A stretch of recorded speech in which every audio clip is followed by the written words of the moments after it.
Jahongir aka, endi molxonani ham yangi quribsiz, qutlug' bo'lsin. Rahmat, xudo xolasa. Sizga ham nasib qilsin shunaqa yangi molxonalar. Bu yerga ko'pchilik beton bosganmi yaxshimi yoki g'isht bosganmi yaxshimi deb o'ylanishadi. Aka, beda qimmat, to'g'rimi? Ha, shunday. Somondan nisbatan narxi arzon. Bu beda qanday foydasi bor? Qimmatligiga qaramay beryapsiz, endi bir nimani bilib turib bergansizlar. Biz asosan hozir quruq bilan boqyapmiz. Quruq ham. Quruq. Atalar qilganimizda buni urtib qo'yamiz. Biz g'isht bosishimiz sababi kattalar bilan maslahat qilgan holatda yoki bo'lmasa veterinar sifatida tajribamizdan kelib chiqib g'isht tanladik. Mana bu turbalar teshilgan. Ha, bu turbalar har bittasi teshilgan, o'sha g'isht tagidan o'tilgan. Mana bu yerda hozir g'ishtni mahkamlash uchun men dadamlar katta usta hisoblanadilar. O'sha bir 20 yil yoki bo'lmasa 25 yil bo'ldi adashmasam. Yana bitta e'tibor tortadigan narsa aka, nimaga mana bu yoki qizil yoki boshqa rang emas, mana shu rangda. Veterinar doktorlar bizga bir boshqacha tavsiya berishadi. Molni bunday boqinglar, bunday boqinglar deyishadi. Lekin o'zlari qanday mol boqishyapti? Shularda hozir Jahongir aka, ya'ni veterinar vrachdan so'rab sizlarga chiroyli qilib videoni yoritib beramiz. Assalomu alaykum. Va alaykum assalom. Charchamay. Jimsizlar. Mazingiz yaxshimi aka? Kivoldiraringmi? Rahmat, Xudoga shukr. Ahvollar yaxshimi? Charchab qolmayapsizlarmi? Rahmat, Xudoga shukr. Bizga bir boshqacha tavsiya berishadi doktorlar. Xo'p. O'zingiz endi uyda mana mol boqasiz. Qanday qilib boqyapsiz? Nimalar beryapsiz? Dori ukollariga shular haqida bizga chiroyli qilib tushuncha bersangiz aka, xudo xolasa. Xudo xolasa. Nasib qilsa mana endi oziq berish jarayoniga yetib kelib qolibsiz Sanjarbek. Biz hozir birinchi navbatda o'sha kunjara kepagini yemini berib bo'ldik. Biz asosan hozir quruq bilan boqyapmiz. Quruq ham. Quruq. Atalar qilganimizda buni urtib qo'yamiz. Kami 4 soat bo'lmasa 6 soat suvda uvuliq turadi. Uvutilgan holatda turadi. Mana shu paqirda. Mana shu paqirda hozircha hammasiga 1 kosa, 1,5 kosadan yeyapti. Kunjara. O'lchab solinadi. Berishdan oldin ustiga kepak sepib, hammasiga alohida beriladi. Keyingi navbatda o'sha silus bilan somonni aralashtirib qo'yganmiz mana. Mana hozir yetgani mana shu, to'g'rimi? Yetgan, ha. Silus somon aralashtirilgan holati bu. Silus somon beda ham bor. Ha, beda ham bor. Bu bedan drabelkadan chiqarilgan somon bilan aralashtirilgan holatda. 3 ta somon, bitta beda aralashtirib drabelkadan chiqarilgan. Ana orqada chiqarilgan holati ham bor. Mana. Lekin haqiqatan shuni silusga aralashtirib beriladi. Aka, beda qimmat, to'g'rimi? Ha, shunday. Somondan nisbatan narxi arzon. Bu beda qanday foydasi bor? Qimmatligiga qaramay beryapsiz, endi bir nimani bilib turib bergansizlar, siz bilasiz. Beda to'g'ri qimmat somonga nisbatan biz o'sha o'rim paytida dalani o'zidan sotib olishga harakat qilamiz. O'rim paytida. Sababi ham arzonroq bo'ladi, ham toza qurib qolmay turib, haligi namligi to'liq haligi tarqab ketib qolmagan holatda, chala nam holatda olamiz. Uni keyin biz salqin joyda quritib, haligi to'yimlilik moddasini o'zi saqlab qolamiz.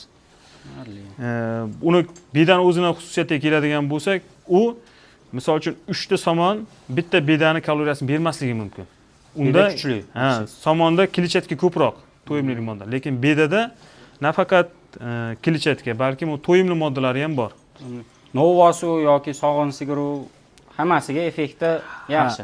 Zo'r bo'ladi, asosan sog'im sigirlar uchun hamda yosh o'sayotgan buzoqlar uchun bedan ahamiyati juda katta hisoblanadi. Tavsiya berasiz. O'sishga, rivojlanishga tavsiya qilamiz.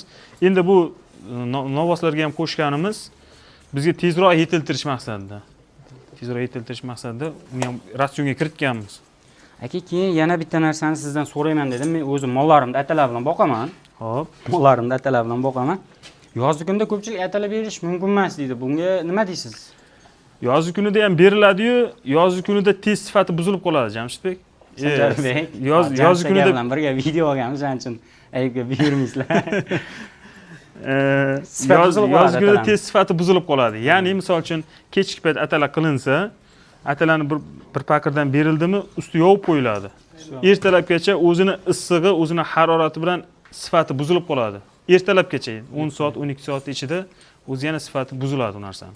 Shuning uchun asosan atalar bilan berishdi, havo salqin bo'lgan paytlari, qish, kuz, bahor, sentyabrda oxiri, oktyabrlarda boshlab 3 oy, 4 oy o'sha atalar bilan berish ma'qulroq yozgi kunga Lekin nisbatan. atalarning ham effekti bo'ladi lekin. Atalarning effekti zo'r. Etlarni bo'shashtirib, suv yugurtirib, suvlantirib. Hayvonni et olish yaxshiroq bo'ladi, etini yumshatadi. Lekin shu narsani sizdan so'rayman degandim. Ko'p ko'rishib qolganimizda mana vaziyat ham keldi, so'radik. Jahongir aka, endi molxonani ham yangi quribsiz, qutlug' bo'lsin. Rahmat, xudo xolasa. Sizga ham nasib qilsin shunaqa yangi molxonalar. Bu yerga ko'pchilik beton bosganimi yaxshimi yoki g'isht bosganimi yaxshimi deb o'ylanishadi. Siz bu yerga mana ko'rishlaring mumkin, hozir operatorimiz ko'rsatadi. G'isht bossiz, to'g'rimi? Ha, biz Sababini bizga tushuntirib bersangiz aka. Sanjarbek, biz g'isht bosishimiz sababi kattalar bilan maslahat qilgan holatda yoki bo'lmasa veterinar sifatida tajribamizdan kelib chiqib g'isht tanladik. Ko'pchilik stejga ham qilyapti. Stejga o'zim stejga qilganman men. Ha, shaxsan. stejga qilgan odamlar misol uchun qish kunida ozgina aziyat chekyapti. Sababi stejga g'ishtga nisbatan namlikni ko'proq o'zi saqlab turadi. Shuni hisobiga keyin stejga qilingan hayvonning tagi sirg'anchiq bo'lib qoladi. Mana hozir siyishi mumkin, axlat qilishi mumkin. Ustiga yuza namni qoplab qoladi-da stejkani. Tuyoq o'rnamaydi. Sirg'anish ko'proq bo'ladi. Ozgina buni g'ishtda afzalligi endi jinday minus tomoni hidi chiqishi. Ha, o'zida namlikni yoki bo'lmasa uni hidni shimib qolish xususiyatiga ega bo'ladi g'isht. Shuni hisobini olib, biz balandroq molxonani balandroq qilishga harakat qildik. Demoxotlar bor. Ventilyatsiyani hisobga olib, demoxotlarni ko'paytirdik. Lekin haqiqatan ko'p. Bu g'isht ko'pincha yana sasimasligi uchun yana nima qilgansiz bu demoxotlardan tashqari? Mana bu yerda turbalar ko'ryapsiz, shular ham shuniki endi? Ha, g'isht terishdan oldin Sanjarbek biz stejga qilib olganmiz. Tagini, birinchi. Tagini, g'ishtni birinchi tagini trambovkani yaxshi qilib, stejkani qilib, keyin ustidan qumni sepib, keyin g'isht terilganda bu. Mana bu g'isht o'zidan siylikni yoki namlikni o'tkazish hisobiga yoki bo'lmasa orasidan o'tishning hisobiga pastga stejga tushadi-yu. Stejga tushgan namlik sizib chiqib, o'sha teshiklar orqali chiqib ketadi. Mana bu turbalar teshilgan. Ha, bu turbalar har bittasi teshilgan, o'sha g'isht tagidan o'tilgan. Mana bu yerda hozir g'ishtni mahkamlash uchun mana bu g'isht terildimi, g'ishtni mahkamlash uchun beton quyilganda mana bu yerga. Mana bu g'isht tagigacha o'sha teshik o'tib kelgan. Mana bu teshiklar har bittasi. Zo'r. Bu o'zingiz o'ylab topganmisiz endi buni yoki bir ayda ko'rib? Yo'q, men dadamlar katta usta hisoblanadilar. O'sha bir 20 yil yoki bo'lmasa 25 yil bo'ldi adashmasam, o'shandan ustachilik qiladilar. O'zlari qurilishda nima sohasi bo'lsa, qaysi turi bo'lsa, hammasini ip qo'llaridan keladi. Hammasini tushunishadi. Qayerda bo'lsa ham dadamlar o'zlari shu molxonalarni qurib, bu narsa o'zlari ko'rib, tajribalardan o'tgan.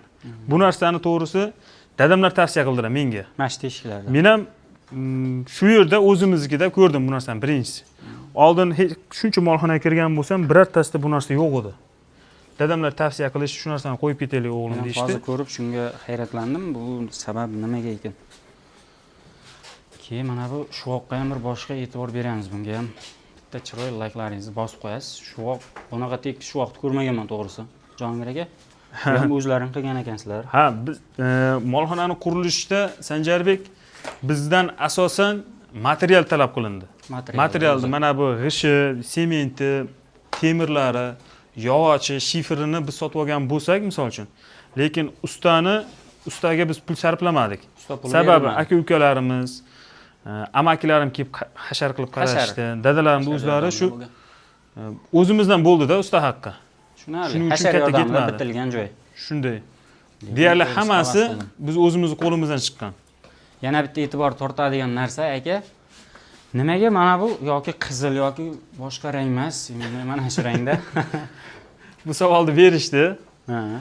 E'tibor bersangiz Sanjarbek, ko'p temir mahsulotlari yoki bo'lmasa katta bir qurilish obyektlarida mana shu rang ko'proq tanlanadi.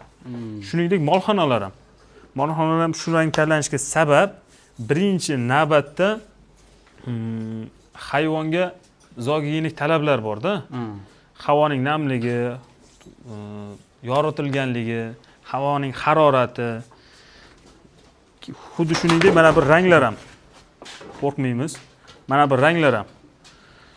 Agar biz bo'g'roq qizil yoki bir palovoymi yo bir jigarrang yoki bir qandaydir ko'zga tashlanadigan bir bo'g'iqroq rang qilib qo'yadigan bo'lsak, bu hayvonga stress, yomon ta'sir qilib qolishi mumkin. Shuningdek, ham uni kayfiyatini ko'tarish maqsadida, stresslarni oldini olish maqsadida shu rang tanlangan. Ancha foydali ekan-da bu rang. Shunday ham, xudo xolasa. Lekin yaxshi. Hayvonlarimizda o'zgarish yaxshi, yeb ichish ham yaxshi. Mana o'zingiz ko'rdingiz. Hozir aynan o'sha yemaydigan paytda. Mana buni yaqinda olib keldim dedingiz, ha? Ha, bu kecha keldi. Kecha obeddan keyin keldi. Hali to'lig'icha bir-birimiz tushunganimiz yo'q. Tushuna olmayapsiz sekin-sekin. Bizning xarakterimizga yo biz buni xarakteriga tushuna olganimiz yo'q. Sekin-sekin. Nargilarga o'rganib qoldik-ku. O'shanga buni alohidalab qo'yganmiz. Bu bir-biri bilan ham tushunmayapti. Buni kecha bozordan oldingiz. Kechami, avval kunimi, to'g'rimi? Kecha shanba kuni Yangi Qo'rg'onda mol bozorida olingandi. Kecha olib kelindi. Bozorda narx-navosiga qanday? Narx-navolar biz anchadan beri chiqqanimiz yo'q. Ha, narx-navolar Sanjarbek ancha o'zgardi. O'zgargan. Misol uchun bir oy oldingi narxlar hozirga nisbatan to'g'ri kelmaydi. Tashladi 1 million, 1,5 million, 2 million so'mgacha hayvonda narxlar pastladi. Bundan xursandmiz. Sababi oddiy xalq qiynaldi. Haqiqatan. Sotayotgan odam uchun yaxshi bular. Lekin oladigan odam. ha, mol qilaman, sigir qilaman yo bo'lmasa sog'ib o'shandan tirikchilikni o'tkazadigan oddiy xalq ham bor-da. Ular qiynaldi mol olish uchun. Lekin mana buni nargi 4 tani biz ham aynan o'sha patologga chiqib narxlar ko'tarilgan paytda olganmiz. O'ta qimmat paytda Qimmat paytida mart oyining 4-mi, 5-sanasida olib keldik. Ikkitasi 15 million 400 ming so'mdan, ikkitasi 15,5 million so'mdan tushgan. Aka, yana bitta savol achchiq. Endi siz ko'nglingizga bir boshqacha botishi mumkin. Hozir mana shu mollar narxi qancha hozirgi bozorda? Narx-navosiga hech qiziqib ko'rdingizmi? Bu narxlar hozir adashmasam, bunday kecha bozorlarda ko'rgan bo'lsak, 17 millionga boradi. 16 million, 17 million, 17 million o'tishi ham mumkin. Hozir shu narx bo'ldi. Men agar o'sha narxda, o'sha bir oldingi narxda xuddi shu holatda hayvonni sotganimizda hozirgi, balki bir 18 millionga sotardik. Balki 18,5 millionga sotardik. Endi nasib. Xudo xolasa biz hozir yemni kuchaytirmayapmiz. Kam-kamgina bir xil me'yorda berib borishga harakat qilyapmiz. Bular o'suvchi narsa. Biz uzoqroq boqish niyatimiz bor, xudo xolasa. Hali yoshi yetmay, anaqa 2 yoshga yetmagan. Yo'q, hech qaysida bir kurashchi chiqarmagan. Yosh buzoqlar hisoblanadi hali bular.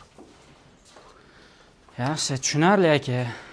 Yana video davomida qanday kamchiliklar bo'lgan bo'lsa yoki bir qolib ketgan savollar bo'lsa, kommentariyada yozsangiz, xudo xolasa Jahongir aka javob yozishga harakat qilasiz. Endi biz kuzatib boramiz. Sanjarbek sizni ham obunachingizmiz. Doim kuzatamiz Instagramda ham, YouTube kanalingizda ham.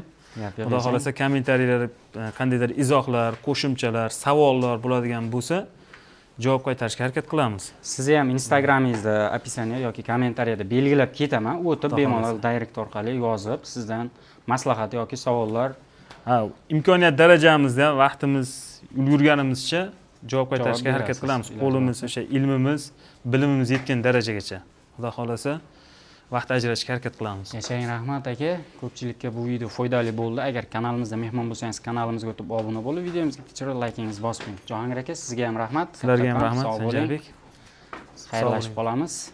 Keyingi videolarda ko'rishguncha.